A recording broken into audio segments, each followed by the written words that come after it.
Good morning, survivors, and happy Monday. Today, we're going to talk about what a covert narcissist is. Now, the reason I'm doing this video is because several someones asked me in the comments, well, what is a covert narcissist? Can you talk about that? So here I am to talk about it. So let's get started. My name is Angie Atkinson, and this channel is all about teaching you what I know to be true. You really can create the life you want. But before we do you have your coffee? I do. And it's good today. Let's do it. So we all know what a narcissist is, don't we? Essentially, when it comes to a toxic narcissist, in my opinion, the defining quality is that they don't have empathy for other people, and that they demonstrate that in their behavior and the way they treat people. Well, the same is true for a covert narcissist, but they're a little sneakier about it than your standard narcissist, all right? So now that we know how to identify a regular narcissist, there are actually like 7 types, but we'll get to all that later. But what happens when a narcissist is sort of incognito and sort of acts like an introvert, and a shy person maybe, or a real humble person, self-deprecating even? What does that look like? And how can you tell the difference between a covert narcissist and a regular old introvert? Well, let's talk about it. Oh, a covert narcissist could be a damsel in distress, or it could be some martyr type who's like totally like, oh my God, I'm totally standing up for what I believe, and that's all I'm doing. I don't know why anybody's so upset with me at all. Or if they do something good, they're the type who pretends they don't need or want all the praise that's heaped on them for doing the good thing that they've done. Narcissist seems shy or vulnerable and oversensitive. This can often manifest as hostility and defensiveness. Anybody recognize that? And just like the overt or arrogant counterpart, the covert narcissist often does certain things. They feel a sense of unearned entitlement. Grandiosity plays the grandiose fantasies play a part. They will exploit other people to get what they want. And they seek power and control, even though they're a little more quiet about it. Okay, so how are they different than an overt narcissist?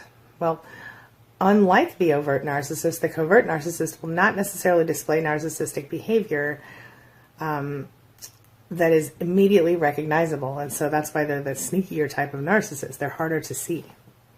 One of the defining qualities is that while a covert narcissist will feel that same sense of grandiosity and have those big fantasies of success and stuff like that, they are going to play the poor me game, and they're going to act like that stuff doesn't work for them. They will feel guilty for even wanting what they want. They think all of their fantasies are definitely unrealistic and self-centered, but this narcissist, unlike your standard narcissist, will believe that those things are unattainable, and so they'll have a little anger in them because they can't attain those dreams. And like I said, they'll feel guilty for wanting what they want, and somehow the inner conflict leads to this type of narcissist suppressing his or her feelings as a whole. And so they may lead to their inner conflict becoming outer behavior. So some of those might include exhibitionist type behavior, especially for females. Being overly competitive, that's both of them, males and females. Being unacceptably aggressive when it comes to getting what they want. These are legit things. So, and then of course, that narcissist, the covert narcissist, is so good at the poor me game, and they play it like a pro. This narcissist will feel sorry for himself or herself. And when it comes down to it, the covert narcissist does not like himself or herself. They think it's possible to hate themselves happy. Now, we all know that doesn't work, don't we? While the covert narcissist does continue to demonstrate behavior that he or she loathes, they are powerless to control their thoughts. And so the deep inner conscious that this person is has not become, they're not okay with who they are as a person, okay? They judge themselves more harshly than they judge anyone else, and usually more harshly than anyone else would judge him or her. But they certainly have what they consider a rather high standard for their life. And so this is kind of throws people off when they're looking for a standard narcissist. They miss that. And this person will quietly stick to the unreasonable standard that they have set for themselves to the best of their abilities, but they're also happy to secretly look down their nose at everyone else, the people they deem lesser in their life, so to speak. You feel me? So, of course, when they fall back on their proverbial standards and behave in any way that their inner critic deems not good enough or undesirable, that's when they fall back to square one. It boils down to the fact that the covert narcissist understands that most of what they are is not real. And that's different than a regular narcissist. They understand that their self-inflating ideas on some level are in fact bullshit. And while they continue to have narcissistic thoughts and occasional external behaviors that pop out, they are holding themselves to a very high standard, spending their lives competing with one person they can never beat, which happens to be themselves or some version of it. So at the same time, they can't really accept blame for anything that they have done. Accept responsibility. They can't accept responsibility for anything they've done unless it's good. And if they do something wrong, then they blame other people, usually saying that that person had some kind of personal weakness or badness, which most likely is because it's really all about the angry kind of envy that psychologists say is involved in certain types of narcissistic behavior. So these guys are very envious, and women are very envious in these situations.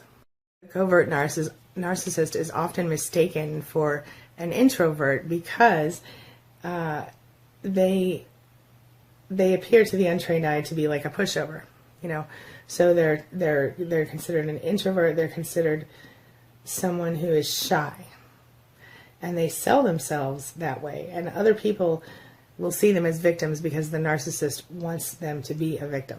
Does that make any sense to you? There's people who don't really know the narcissist very well when they're a covert narcissist might say things like, "Oh, he's just a big teddy bear," or "She's just a sweetheart." But the truth is that they're victim players, and they're angry at the world. A covert narcissist will also call himself or herself a little OCD. They will have outrageously adolescent daydreams that, they want to be a big famous basketball star or something, and they're 3 feet tall or whatever, something silly like that. Or they have a questionable grip on reality, and this will lead to feelings of personal guilt and self-hate. They will have a feeling of being worthless, countered by feelings of being different, separate, or better than other people. So there's a lot of cognitive dissonance for these guys as well, and girls. So that's how it goes. That's a covert narcissist in a nutshell. What do you think? Do you know a covert narcissist? Is there someone in your life that you could identify that way? Let me know what you think in the comments below. Let's talk about it. What would you add to my definition? I'd love to hear it.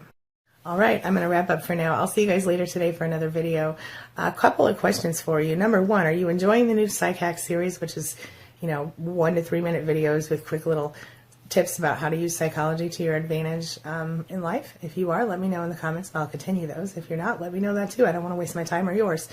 That's all I've got for today. If you haven't yet subscribed to my channel, please do. Otherwise, I'll see you soon for another video. Have a wonderful day, guys. And as always, thanks for letting me be a part of your day and a part of your life. And thanks for being a part of mine. It really does mean so much to me. I'll see you soon.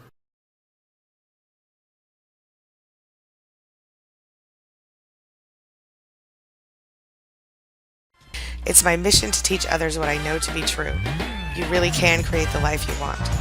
Take care of your body, take care of your soul, nurture the real you, and introduce him or her to the world. Be comfortable in your own skin and in your place in this world. Take your spot, take it now, and the universe will take its cue from you. You feel me? If so, subscribe to my channel. Let's get it done together.